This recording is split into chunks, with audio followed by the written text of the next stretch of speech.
નમસ્કાર મિત્રો આપણા ગુજરાતના ડેડિયાપાડાના ધારાસભ્ય એવા ચૈતર વસાવાજી જે લગભગ જેલમાં એમને ગયાને એક અઠવાડિયું થઈ ચૂક્યું છે.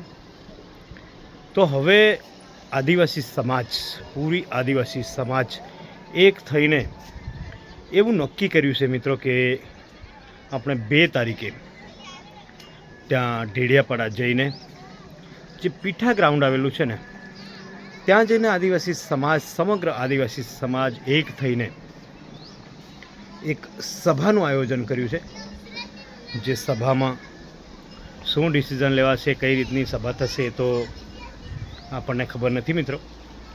પણ ખાસ કરીને જે સભામાં ચૈતર વસાવાજીના સમર્થનમાં આ સભાનું આયોજન થયું છે, જેમાં ગુજરાતથી લઈને મધ્યપ્રદેશ હોય, મહારાષ્ટ્ર હોય, રાજસ્થાન હોય, આવા 4-5 રાજ્યોથી આદિવાસીઓ આવશે. એટલે કે આદિવાસી સમાજ ભેગી થશે અને આદિવાસી સમાજ હવે આપણા આ લોક લાડીલા ધારાસભ્ય છે એના માટે શું વિચારણા કરે છે, કઈ રીતનું સમર્થન કરે છે, કયા પ્રકારનું ડિસિઝન લે છે, એ ત્યાં જઈએ ત્યારે જ ખબર પડશે મિત્રો.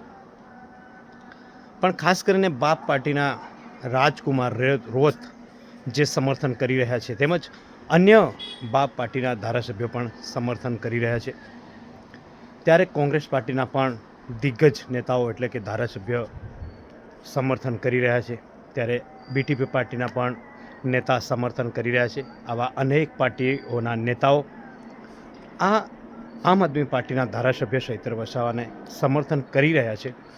તો મિત્રો 7 વર્ષની સજા જે અત્યારે એમને થઈ ચૂકી છે, પણ એ 7 વર્ષની સજાને શું ઓછી કરાવી શકશે? શું એ મિત્રો છોડાવી શકશે જલ્દી? હવે જ્યારે 2 તારીખે જ્યારે ત્યાં પીઠા ગ્રાઉન્ડમાં જ્યારે સમગ્ર આદિવાસી સમાજ ભેગી થશે ત્યારે જ ખબર પડશે. અને આ સરકાર સામે, ન્યાયતંત્ર સામે કંઈક ને કંઈક અપીલ કરશે, ઉપલા કોર્ટમાં જઈને પણ કંઈક રજૂઆત કરશે, એવી પણ આશા અને અપેક્ષા છે. પણ મિત્રો ખરેખર કોઈ આદિવાસી નેતાની વાત હોય યા આદિવાસી સમાજની વાત હોય ત્યારે ખરેખર કોઈ પણ પાર્ટીનું વિચાર્યા વગર, કોઈ પણ પક્ષપાત કર્યા વગર સમગ્ર સમાજે ભેગું થવું જોઈએ અને સમગ્ર સમાજે એક સાથે એકતા કરીને એમના હક અધિકાર માટે લડવું જોઈએ. કેમ કે આ એક લડવૈયા નેતા છે, એટલે જે લડવૈયા નેતા હંમેશા આદિવાસીઓ માટે લડે છે, આદિવાસીઓના પ્રશ્નો લઈને જાય છે, આદિવાસીઓ માટે બોલે છે, તો જ આજે આ જેલમાં છે મિત્રો. તો આ જે જનતાના હિતમાં વિચારે છે, લોકોના હિતમાં વિચારે છે, ખાસ કરીને ગરીબ પ્રજા માટે અને સૌથી વધારે જો આદિવાસીઓ માટે લડનાર કોઈ હોય તો આ ચૈતર વસાવાજી છે મિત્રો. ચૈતર વસાવાજીનો ખોફ એટલો બધો વધી ગયો છે, એની લોકપ્રિયતા એમની એટલી બધી વધી ગઈ છે, ક્યારે એની કોઈ વાત જ નથી જેટલી એમ પણ કહી શકાય. ઘણા નેતાઓની વાત સાંભળી છે આપણે, નેતાઓ સ્ટેટમેન્ટ આપે છે કે આ ભારતીય જનતા પાર્ટી એમના ખોફ, એના પ્રભુત્વને જોઈને ડરી ગઈ છે, એમની લોકપ્રિયતાને જોઈને ડરી ગઈ છે, એટલે આ એક જેવી એમના ગુનામાં એમને 7 વર્ષની સજા કરાવી દીધી. તો શું મિત્રો આ સાચી વાત છે? હા, વધતી લોકપ્રિયતા સામેવાળી પાર્ટીઓને ડરાવી રહી છે, એ તો ચોક્કસ છે. કેમ કે એમની વધતી લોકપ્રિયતા, ખૂબ જ ઝડપી લોકપ્રિયતા એમની વધી રહી છે.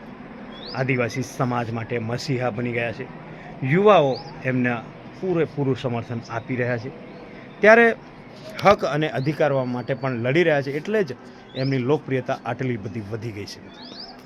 એમની લોકપ્રિયતા દિવસે ને દિવસે ખૂબ જ વધી રહી છે. આપણે માનીએ છીએ ત્યાં સુધી દોસ્તો એવું છે કે લગભગ ગુજરાતમાં 182 ધારાસભ્ય છે. 182 ધારાસભ્યમાં સૌથી વધારે કોઈ લોકપ્રિય ધારાસભ્ય હોય તો એ ચૈતર વસાવા છે. એમના નામનો ડર, એમનું નામ એક બ્રાન્ડ બની ગયું છે અને સામેવાળીની પાર્ટીઓને ડરાવવા માટે એમનું નામ માત્ર નામ જ કાપી છે મિત્રો. આ નેતાઓનું કહેવું છે, એમના સ્ટેટમેન્ટો આપણે જોયા છે. અને દોસ્તો જો ખરેખર જો એમની લોકપ્રિયતાના હિસાબે જોઈએ ને તો આવનાર સમયના મુખ્યમંત્રી પણ કહી શકાય છે. એટલે આ એમની વધતો જતો પ્રભાવ આદિવાસીઓના દિલોમાં રાજ કરી રહ્યા છે અને ખાસ કરીને આદિવાસીઓનું સમર્થન મળી રહ્યું છે. ત્યારે ક્યાંક ને ક્યાંક વિરોધ પક્ષ એટલે કે ભારતીય જનતા પાર્ટી હોય, સરકારને ડર લાગી રહ્યો છે, ભારતીય જનતા પાર્ટીને ડર લાગી રહ્યો તેમ પણ તમે કહી શકો છો. આપણે અવારનવાર જોઈએ છે કે ચૈતર વસાવાજી હર હંમેશા જ્યારે પણ જેલમાં ગયા છે એ આદિવાસીઓના પ્રશ્નોને લઈને ગયા છે. આદિવાસીઓના પ્રશ્નો ઉઠાવતી વખતે એમના પર આ કલમો લાગતી હોય છે. ક્યારે પણ પર્સનલી એમના મુદ્દા લઈને ક્યારે પણ જેલમાં આજ સુધી ગયા નથી. જ્યારે ગયા છે જેલમાં ત્યારે ક્યાંક ને ક્યાંક કંઈક ને કંઈક ગરીબો માટે લડતા એમનાથી ગુનો થયો છે. હા, જે પણ ગુનો થયો છે મિત્રો, તો લડતા ગુનો થયો છે, અવાજ ઉઠાવતા ગુનો થયો, સરકારની સામે બોલવામાં એમના આ ગુનાઓ બન્યા છે. તો શું ખરેખર જેટલા 182 ધારાસભ્ય છે એ દરેક ધારાસભ્યએ કોઈ પણ પ્રકારનો કોઈ ગુનો ના કર્યો હોય, ગુનાથી વંચિત હોય એવું તો હોઈ જ ન શકે. મેં ઘણા બધા સોશિયલ મીડિયામાં જોયું છે, લગભગ 20-25 ધારાસભ્યો એવા છે જેમના પર ઘણા બધા મોટા આરોપો છે, ઘણા બધા મોટા ગુનાઓ છે. એના સામે તો આ ગુનો બિલકુલ સામાન્ય છે. સાંસદ સભ્યો પર પણ ઘણા બધા ગુના છે. લગભગ 40-50 એવા ધારાસભ્ય ગુજરાતમાં હશે જેમના પર કંઈક ને કંઈક પ્રકારના ગુનાઓ તો સેજ ચાલી રહ્યા છે. પણ કેમ કે સાલું છતાં એટલે કે ભારતીય જનતા પાર્ટીમાં છે એ લોકો, એટલે એમને સજા નથી થતી એમ પણ ઘણા નેતાઓનું કહેવું છે. તો શું ખરેખર આ પક્ષપાત થઈ રહ્યો છે? આ આમ આદમી પાર્ટીના નેતા છે એટલે એમના સાથે આ અન્યાય થઈ રહ્યો છે? ખરેખર એવી દ્રષ્ટિએ જોવા જઈએ, દરેક નેતાઓના સ્ટેટમેન્ટ આપણે જો સાંભળીએ ને, નેતાઓની દ્રષ્ટિથી જોઈએ, બીજી અન્ય પાર્ટીઓના નેતાઓના જે સ્ટેટમેન્ટો આપણે જોયા એના હિસાબથી જો જોઈએ ને તો ખરેખર આ વિપક્ષમાં છે ને એના હિસાબે જ આ બધા પરિણામો એમને ભોગવવા પડી રહ્યા છે, એટલે કે જેલવાસ પણ ભોગવવો પડી રહ્યો છે. તો મિત્રો, શું હવે ચૈતર વસાવાજી જ્યારે જેલમાંથી છૂટશે ત્યારે ભારતીય જનતા પાર્ટીનો ખેસ ધારણ કરી લેશે? અનુમાન તો એવા લગાવી રહ્યા છે, મીડિયા લગાવી રહી છે, અન્ય નેતાઓ પણ લગાવી રહ્યા છે, બીજી પાર્ટીઓ પણ લગાવી રહી છે. તો શું હવે જેલવાસ ભોગવીને આવશે, જ્યારે પણ આવશે તો ભારતીય જનતા પાર્ટીનો ખેસ ધારણ કરી લેશે? ભારતીય જનતા પાર્ટીની સાથે થઈ જશે? દોસ્તો, આ પણ એક ક્યાંક ને ક્યાંક એક મોટો પ્રશ્ન છે. આ પ્રશ્ન હવે એનો જવાબ માત્ર ને માત્ર ચૈતર વસાવાજી આપી શકે છે. ઘણા બધા એવા પ્રશ્નો છે જેનો જવાબ માત્ર ને માત્ર ચૈતર વસાવા જ આપી શકે છે. એટલે હવે જોવું રહ્યું કે 2 તારીખની એમની સભા જે પીઠા ગ્રાઉન્ડમાં યોજાવા જઈ રહી છે ત્યાં શું બને છે, કયા પ્રકારનો માહોલ જોવાય છે, આ બધું જ ત્યાં જોવા મળશે. એના પછી ખબર પડશે ચૈતર વસાવાજીના દિમાગમાં શું ચાલી રહ્યું છે. એ સતત આદિવાસીઓ માટે લડી રહ્યા છે, પણ અત્યારે એમના દિમાગમાં શું ચાલી રહ્યું છે એ પણ ખૂબ જ ધ્યાનમાં લેવા જેવું છે મિત્રો.